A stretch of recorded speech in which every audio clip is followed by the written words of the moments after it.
Welcome to Senior Living Visionaries, a podcast for senior living leaders who are looking to stay ahead of the curve in the industry. On this show, we feature leaders and innovators in senior living who are pushing the boundaries and creating new, effective services and solutions. And now, let's settle in as host Jennifer Drago connects us with today's guests. Hi, welcome to Senior Living Visionaries, broadcasting live from the Phoenix Business RadioX studio, where we showcase leaders and innovators in the field of senior living. I'm your host, Jennifer Drago. I'm a strategy consultant and the CEO of Peak to Profit. And I'm really excited about today's guest, Larry Bradshaw, who's a financial consultant these days, but a retired CEO and former CFO who's worked in the senior living industry for over 40 years. And one of the things, I'm going to introduce him fully here in just a second, but one of the things I'm really interested in, and I spoke to Larry very early on when I was really talking about bringing this podcast to life, was really helping our industry become more financially resilient and more sustainable in the long term. And with Larry's background and his expertise, he's really helping organizations do that. Now, he is retired, so he doesn't want to work all the time, but we're going to hope to extract some of these goodies out of his brain today and learn what we can do as senior living providers and executives to remain financially resilient and keep that strength behind us in really challenging times. So as I mentioned, Larry has more than 40 years of experience in the nonprofit senior living industry. He started as a CFO and had a really long run with Asbury Communities, where he started as a CFO and Executive Vice President for Strategic Growth, and then took on the role for the Asbury Group, which I think does consulting for continuing care retirement communities. He then went on to consult on his own, but then shortly returned to National Lutheran Communities and Services as the president and CEO, where he was from 2009 to the time that he retired in 2021. So Larry has a wealth of knowledge that he can impart to us today, and I'm just so excited to welcome you, Larry. Thank you, Jennifer. Glad to be here. You bet. So, I mentioned we really want to strengthen this industry, and I know you've been working in it a long time. That's been your, part of, I'm sure, your passion and purpose is helping to create the next level of leaders and continue, so that your legacy is strong and you have people coming in behind you that are leading the organization and focusing on the things that you would want them to. And so in that vein, I'm going to ask my first question about the type of consulting that you're brought in to do now with organizations. What are some reasons that organizations bring you on or seek your type of assistance in this day and age? Well, thank you, Jennifer. It's an interesting time, as you know, in senior living. I mean, coming out of the pandemic. And as you said, I am retired, but I do get called in and asked a few questions. And my experience in the last 18 months since I retired have really been in the areas of development. I've had a community look to me and to help them with some development of both expansion opportunities and also new campuses. Mm-hmm. And that was really around looking at the feasibility of doing something, especially in a really difficult environment in certain areas around land entitlements and project entitlements, and really getting through a lot of the red tape that communities are doing. I've done a few of those.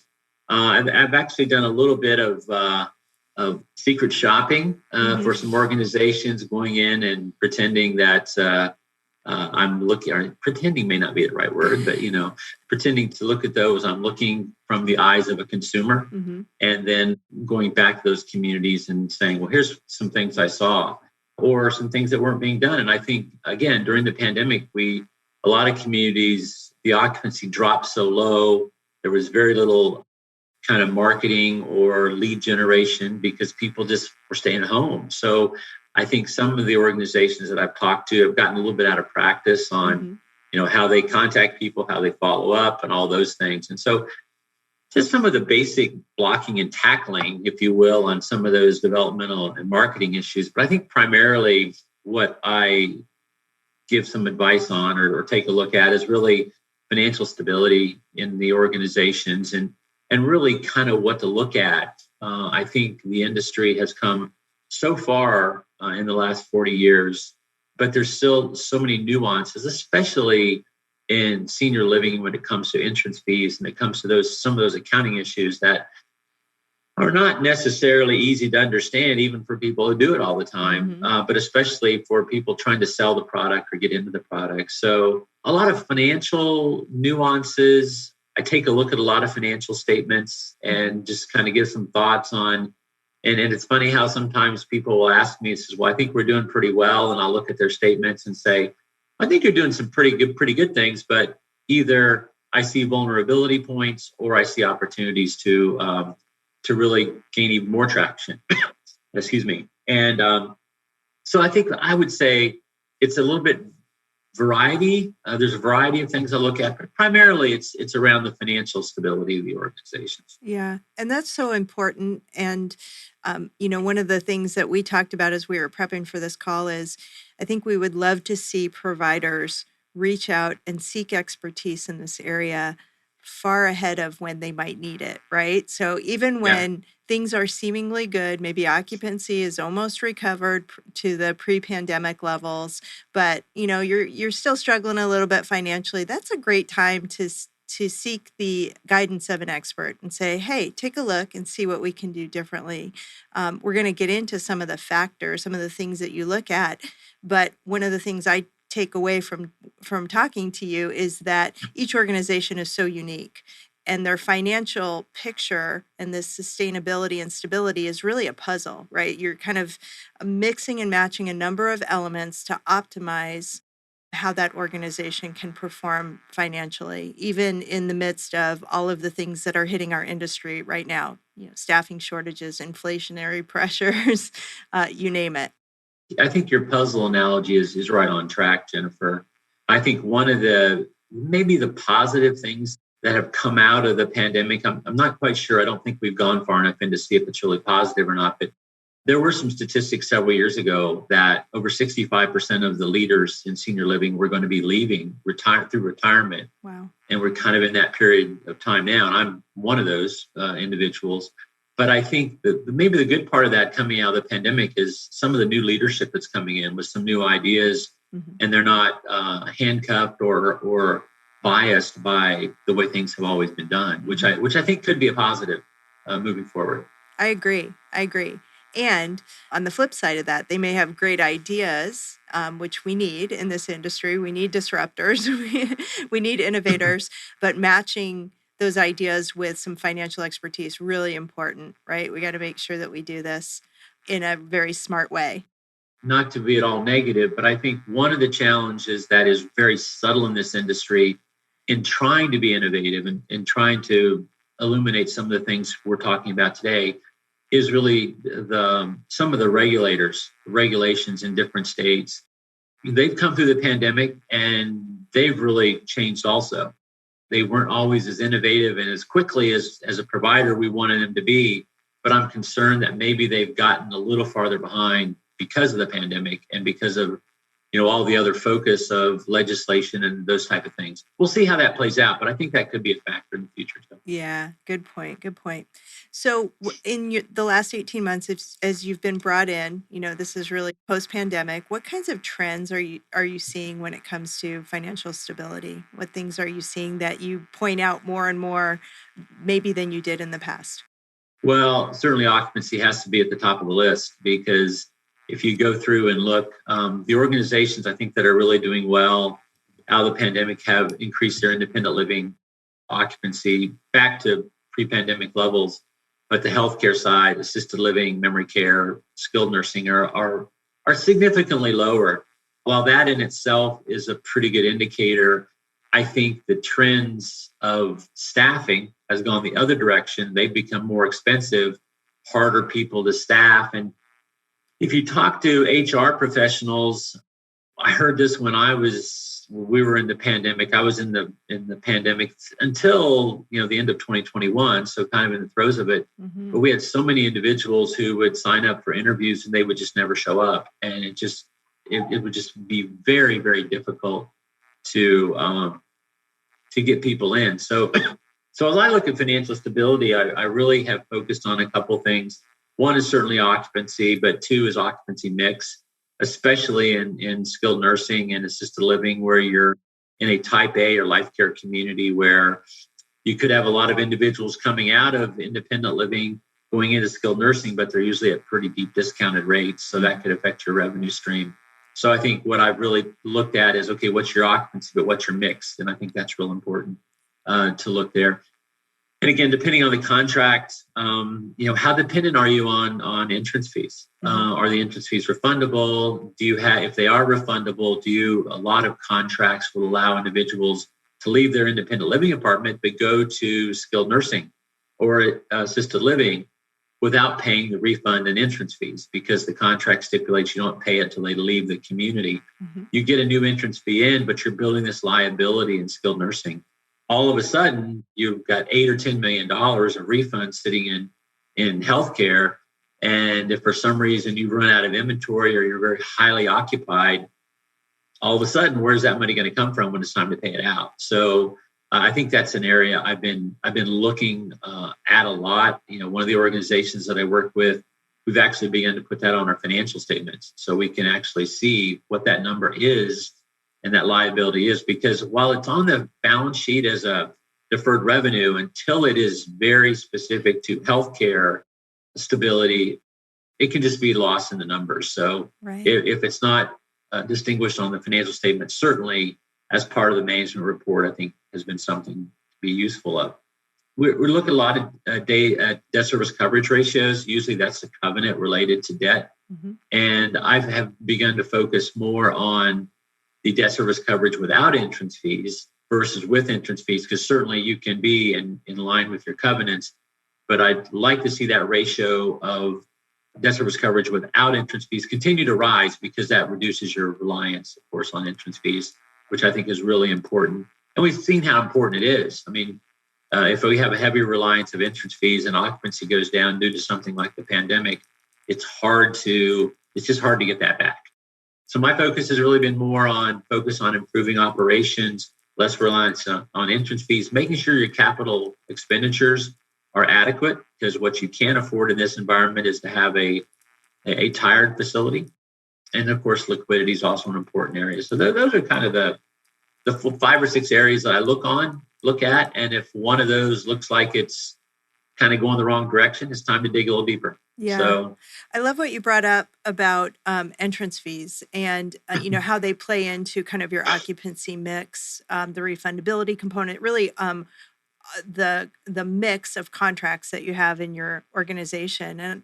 And you've brought up some points that I really haven't heard expressed by many consultants that work in this industry, which is, if you're not keeping an eye on, the refunds that you need to issue and, kind of how the entrance fees play into your overall financial picture, you really run the risk of having a big surprise in the future. And I love your idea of kind of always having an eye on those numbers and knowing where you're at so that you can be planning accordingly. Yeah, I think one of the things we tend to look at in this industry, I mean, I could paint you a scenario. I haven't thought about this in advance, Jennifer, so I hope it doesn't mess up. But I mean, if a project came to you with 98% occupancy in independent living, and you had entrance fees, and your debt service coverage ratio was 1.5 times, which is all very strong. But in that scenario, if 98%, you're functionally fully occupied, right? Because by the time people go out of the project and then you have to turn the unit over, you're there. But let's say that you've built up that refund liability in healthcare, and maybe it's $10 or $15 million, depending on your market, how big it is. Well, all of a sudden, those people start needing their refunds out of healthcare. You don't have any units to resell. So while yes, the occupancy is great and it's strong, the flip side of that is if it's so strong that you cannot pay some of those refunds, I think that's problematic. Yeah. And it really could affect your liquidity. And when you start paying those refunds, it affects your debt service coverage. So, and you don't have entrance fee refunds coming in to replace them because they've already been replaced. Yeah. Good point. Good point. One of the things I just interviewed Brad Paulus from Continuing Care Actuaries on this podcast, and Brad's a good guy. I like him. yeah, he sure is. And when I was in working for a provider, I had the opportunity to work with Brad and really think about, what do different benefit structures look like? How can we, morph this plan, or is this contract still appropriate given, what the next generation of residents is going to want? And that's one of the things that actuaries, I think, are really good at doing, is kind of strategic visioning. And I'm not sure all providers kind of take advantage of that. And so what you're describing, back to the contracts and the contract mix, and I think you could really have some great conversations with your actuary. And I think that could be a key takeaway from this podcast, if as listeners are listening, is if you haven't taken a look at your contracts in a while, or thought about how they might need to change, or that how that mix might need to change, could be a really good time to do it. And the other thing that Brad was sharing is a lot of providers are taking advantage of the shift in utilization. Post-pandemic, he reported to us that skilled nursing facility utilization is down, that residents are really resisting more than ever going into skilled nursing. Whereas in prior years, it might have been 18 to 22%. Now we're seeing 15 to 18% of residents actually utilize that service, short term or long term, depending on what's going on.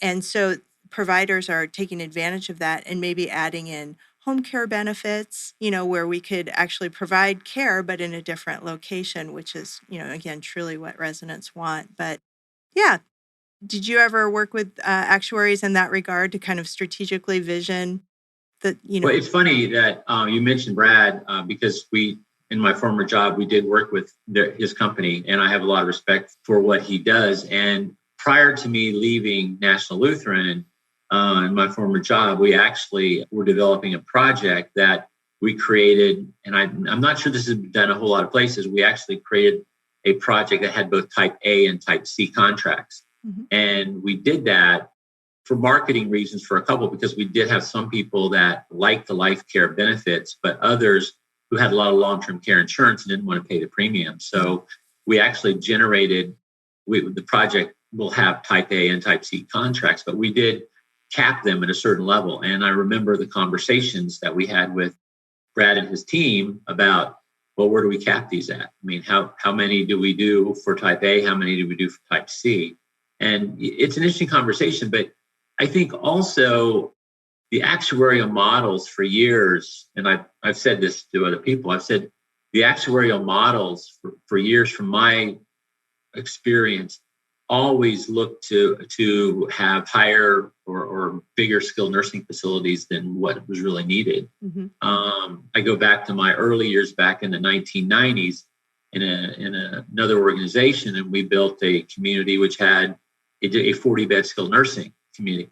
And that didn't fill up for 15 years. Mm-hmm. And because people wanted to stay out of there. So I have kind of felt like a little bit our industry has shot ourselves in the foot a little bit about the number of skilled nursing beds that we have built. At National Lutheran, my former job, when I got there, they had 300-bed skilled nursing facility. And it was huge. And we dropped it to 160, redeveloped the entire skilled nursing. And frankly, if I would have had to do it again, I probably would have said, instead of 160, let's do 60, mm-hmm. Because it's just hard to fill, and now it's hard to staff. So I think the industry is paying heed to what needs to be done. And I'm really glad to hear that you've had Brad on this, because he's a very innovative person. Mm-hmm. But I think we've got to figure out a way to reinvent and if you will, right size some of these skilled nursing and healthcare beds. Because to your point, but with home care and other such things, and at some point, the Medicaid model is going to get to the point where I think, and I don't know when it's going to happen. I don't know if it'll ever happen, mm-hmm. but I think the money could actually follow individuals versus follow communities. Yeah. And then you'll have a really interesting situation if Medicaid and the states and funding cap off certain levels to individuals, and then all of a sudden they've got to use those dollars the best way they can. Yeah. And so that's going to be at the lower cost. So it's an interesting time, but I I'm glad to hear that you had Brad on. Yeah. Well, and the other thing that I don't know if you've seen this in other areas or other states. I know not all states are as flexible, but here in Arizona, before I left industry, we had 3 life plan communities in the state that had decommissioned their SNF beds altogether and had kind of beefed up their assisted living. So whether added beds to that, added acuity level. So they had high acuity AL. And what they found was they could adequately take care of 99.5% of every resident's needs in the high acuity AL. And, where they needed to outsource, and they did that with strategic partners, was for short-term rehab or for the very few cases that needed, a true level of SNF care. So are you seeing that in other areas of the country? Yeah, I am. People are just looking to right-size skilled nursing. I mean, or decommission. I know here in Maryland, when I worked in Maryland, and this was going back, and since that time, I'm glad to hear the Department of Aging has kind of changed their stance. But if you were building a continuing care retirement community, they were mandating. Matter of fact, the project I talked about earlier, going back to the 90s, we had a smaller healthcare footprint and were required by the regulators to make it bigger. And it never filled up because the regulators were really looking at the actuarial models that I think were really skewed a little bit towards more healthcare. So yeah, I'm seeing a lot of that. I'm hearing about a lot of it. And I'm also hearing that the state of Maryland now is, instead of trying to provide bigger skilled nursing beds, are trying to partner with home health and home care to make that happen too. So I'm excited about the direction because I think it's going to alleviate some of the issues relative to the high cost of healthcare, but also the staffing shortages. Those are our critical components. I mean, marketing is always critical, but we've got a pretty big aging population coming into place, but we don't have the individuals to care for people. And that's a tough job. And now that you're really, when I left National Lutheran, I said several times, because our wages had gone up so much because of regulatory living wage requirements and everything else, we were now competing with fast food restaurants and other such restaurants, which were paying similar amounts of money. And frankly, that's a much easier job than taking care of seniors who have really acute and chronic care needs. Really good point. Yeah, I think that's beginning to address some of the really critical vulnerabilities, and that's a key word: vulnerabilities in our sector, because we are vulnerable to those type of things. Yeah, I want to return to kind of the financial piece and ask you. You were a CEO for a number of years. What are the key metrics that you had on your dashboard that you looked at? I don't want to say day in and day out, but certainly weekly. And are there any surprise metrics that you can share with us that you would monitor that perhaps other CEOs may not have?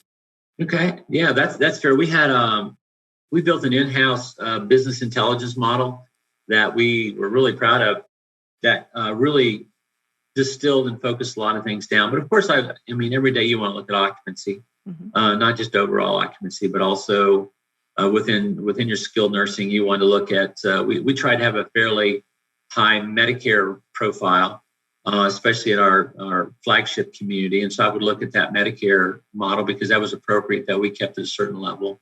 Our second community that we built in Virginia, I think we were pretty innovative. We only built 10 beds for 200 independent living units, 10-bed healthcare, and we had a 16-bed memory care.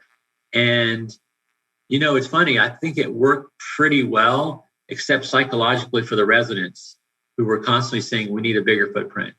That was very interesting to me. But anyway, I digress a little bit. But occupancy and then that mix within skilled nursing, I think, were very important. I took a look at our average wages by job classification a lot, really paid attention to that. And as the pandemic was wearing on, we were able to track our tenure really well. Sorry. And I'm going to take a real quick drink of water. Sorry. So we were looking at that fairly closely. Our liquidity levels were important. Those were the really big ones. And then when I went to staffing, I looked at open positions, the number of open positions we had, the average number of FTEs. And then I looked a lot at our production metrics on our staffing. I looked at productivity, PTO hours, Mm-hmm. education hours, really trying to make sure overtime was a big one too, but really trying to make sure that our production metrics were greater than 92%. Because I felt like if we could keep our people on the floor or in the units for 92% of the time, meaning we weren't replacing them for paid time off or education purposes, we were probably doing pretty well.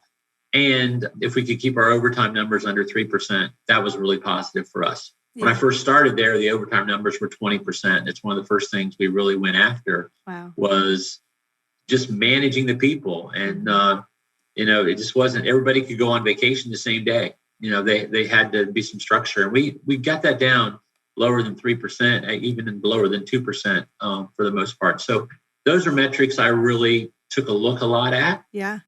And of course, the other thing relative to Medicare was just because Medicare is a capitated cost, we just looked at what our expense levels were to that. Mm-hmm. Because if Medicare expenditures get a little bit out of control, all of a sudden those really high daily reimbursement rates you get on Medicare, they can dilute really quickly. Yeah. So we looked at that. We looked a lot at, because we had a large Medicare utilization, we tried to find that sweet spot where the reimbursement levels were maximized.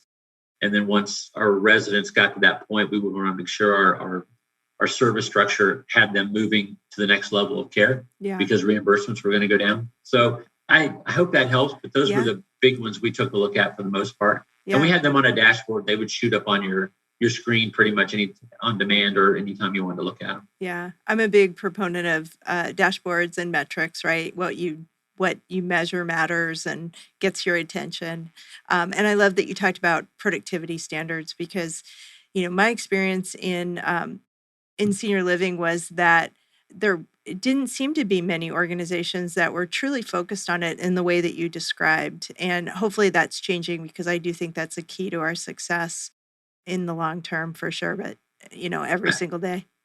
The other thing I think is important to look at is really the percentage of your salaries and labor-related costs, including any contract management and employee benefits to your operating revenue. Because if that number begins to get too high, those costs essentially become fixed costs. Mm-hmm. There's not a whole lot you can do when you have to staff the project. But if those numbers are closer to 50%, that gives you a little flexibility on areas. If you have to cut, you can cut. Mm-hmm. But if it's all staffing, it's hard to do. Yeah. Unless you're tremendously overstaffed, and I don't think anybody's having that position. Yeah, for sure. You mentioned occupancy, and that's been such a push, right, since the pandemic, trying to restore our occupancy to pre-pandemic levels. And I know, now actually we're probably all shooting for a higher target, a higher stabilized occupancy, because of the increase in staffing costs and things like that we've already talked about. But, you mentioned something to me in our pre-call that, occupancy alone does not tell the full story, right? And we can have a very high occupancy organization that still has some financial challenges. So can you give some context to what you've seen as you've consulted with organizations around this? Well, I think if you have high occupancy levels, the first thing I'm going to say is that's really good. The second thing I'm going to say, and if you have really high occupancy and you're struggling financially, then you want to take a deeper look. If your high occupancy is mixed, your high occupancy is there, but you can't get enough units for scale. I think that's something to really take a look at. I mean, obviously, if you have a 10-bed nursing facility and you're full, you're up to 98%, on a rolling basis, that's probably pretty good, except that is such a small scale, you probably can't get any kind of efficiencies in staffing. Mm-hmm. So I think scale makes a big difference in that. I think also, I talked a little bit about it earlier, if your occupancy gets too high, it could pinch you in other areas, especially if you have entrance fee refunds that are sitting on the sidelines waiting to be paid. And also, if you're reliant on entrance fees to pay to have your debt service coverage levels be adequate, and all of a sudden you're at 98%, you don't have any product to sell. Yeah. And so then you've got to rely on operations. And if your operations are weak and very reliant on entrance fees, and if you don't have any product, then all you have is your operational expenses. The only thing you can do is cut costs, or or raise entrance fee or raise monthly fees a lot. And that residents don't like to do that. So, Yeah. so I think occupancy is a great beginning barometer. Mm-hmm. But if I'm called in and someone says, well, I've got occupancy at 97%, I'm just losing money. That tells me several areas to look. You know, scale, your cost structure, what's your staffing structure look like? What are your fixed costs? What are your managerial costs if you're doing your own management or you're outsourcing? What are your dining costs? Because dining costs begins to get bigger. And how much debt do you have? Mm-hmm. I mean, if you've got debt where you're needing to turn 30% of units a year to cover debt from entrance fees, you're just over-debted. And that's the other thing to look at. If everything is good and it looks good and it's not good, there's something underneath it. Yeah. And we talked before the call today. I sometimes think weirdly, I think, than other people, which is probably, I don't know if that's good or bad, but I have a concept of when I talk to people, and I talk specifically about net operating margin, and I say your net operating margin is good enough. The inevitable question is, what should it be? And I think in a perfect world, your operations should cover your operational expenses. Obviously, I think it should cover some routine CapEx to a certain level every year, not expansion or any major products, but routine CapEx, and it should cover your principal and interest on your debt. And if it does those things, chances are, and you're achieving that level, chances are you're taking most of your entrance fees and putting them in reserve for a rainy day, whether it's a project or for a potential drop in occupancy. So that number is easily calculatable. That's the word, calculatable. But sometimes it's so much different than what is actually happening. I worked with a company many, many years ago, and they said, what should our net operating margin be? And I said, well, in a perfect world, it's going to be 18%, but you could probably live with 14, and they're at 3 or 4%. That's a big hill to climb. Yeah. And I think a lot of organizations back then were saying, well, you know what? We're going to just keep clanking away. So they didn't spend money on CapEx, and they did spend money on marketing. And in 5 years, guess what happens? Yeah. So. Right. Yeah. When things get tight, you have to cut somewhere. But maybe the target needs to be different, and you structure everything around that target. I love that you said your net operating margin should cover some amount of CapEx and then your principal and interest. Then you're in good shape. Yeah. Yeah. And I mean, if your cap interest, if you can keep your days, the ratio just skipped my mind. Days cash on hand? The age of plant. Oh, age of plant. Yeah, there you go.